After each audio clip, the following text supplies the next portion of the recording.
ایران کو تباہ کرنے کی خواہش امریکہ کو لے ڈوبی اور امریکہ دیوالیہ کے قریب پہنچ گیا.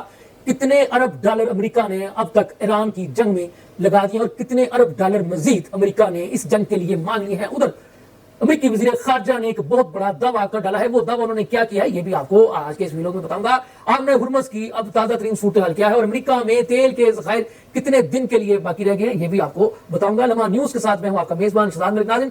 بات یہ ہے کہ امریکہ کا دیوالیہ ہو چکا ہے اور امریکہ کی جنگ کے وزیر نے کہہ دیا ہے کہ اب تک اربوں ڈالر ایران کے خلاف جنگ میں جھونکنے کے باوجود امریکہ کو کسی بھی قسم کی کوئی بڑی کامیابی نہیں مل سکی ہے اور اربوں ڈالر مزید امریکہ نے یعنی اس جنگی بجٹ کے لیے دفاعی بجٹ کے لیے مانگ لیے ہیں. ادھر کانگریس نے کہہ دیا ہے کہ ان کا دماغ خراب ہو چکا ہے کہ یہ جناب امریکہ کا اربوں ڈالر کا سرمایہ جو ہے وہ ایک بے مقصد سی جنگ میں جھونکے چلے جا رہے ہیں. ادھر جنگ سے اب تک کی اطلاعات میں ناکامیوں کے بعد امریکی صدر ڈونلڈ ٹرمپ نے ایک نئی دھمکی دے ڈالی اور کہتے ہیں کہ ایران کے پہاڑوں میں واقع ایٹمی پلانٹ پر نشانہ لگاؤں گا, حملے کروں گا اور ایران کے اس نتنز کے مقام پر واقع یعنی جو کہ پہاڑوں کے میدان میں واقع ہے ان کے ایٹمی پلانٹ تو ان کو ختم کر لوں گا. تو یہ امریکہ جو ہے وہ آئے روز مختلف قسم کی دھمکیاں لگانے میں مصروف ہے. ادھر امریکہ کے وزیر خارجہ مارک روبیو نے ایک بڑا دعویٰ کر ڈالا ہے. ان کا یہ کہنا ہے کہ ایران جناب ہمارے ساتھ جو ہے وہ ہمارے آگے سرنڈر کرنے کو تیار ہو چکا ہے. یہ دعویٰ ہے مارک روبیو کا. لیکن ایران کا تو یہ کہنا ہے کہ یہ تو امریکیوں کی خام خیال ہی رہے گی, خواہش ہی رہے گی, لیکن ایران ان کے آگے کسی قسم کا سرنڈر نہیں کرے گا. مارک روبیو کا یہ بھی کہنا ہے کہ ایران جو ہے وہ ان کی ترلے منتیں کر رہا ہے کہ جناب آؤ مذاکرات کی میز پر آ کر کے بیٹھ جاؤ.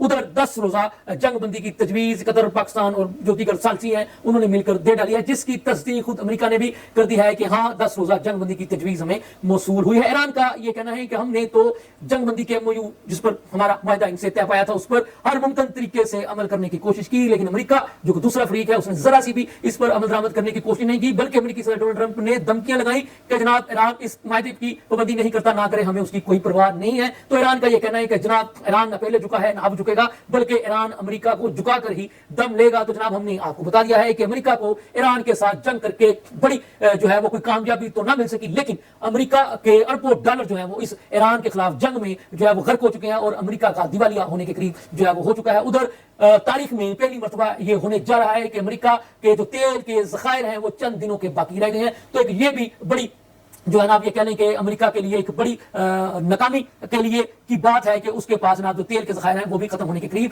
پہنچ چکے ہیں. ادھر امریکہ نے مطلب کہہ دیا کہ وہ آمنے ہرمز کی جو ہے نا پر کسی ایک ملک کا قبضہ برقرار نہیں رہنے دے گا, بلکہ اس کی آزادانہ نقل و حرکت کو یقینی بنانے کے لیے امریکہ سے جو ہو سکا وہ کرے گا. ایران نے بھی کہہ دیا کہ جناب آمنے ہرمز کا کنٹرول ایران کسی قیمت پر نہیں چھوڑے گا. یہ تھی اب تک کی تازہ ترین صورتحال. مجھے اجازت دیں, اللہ حافظ.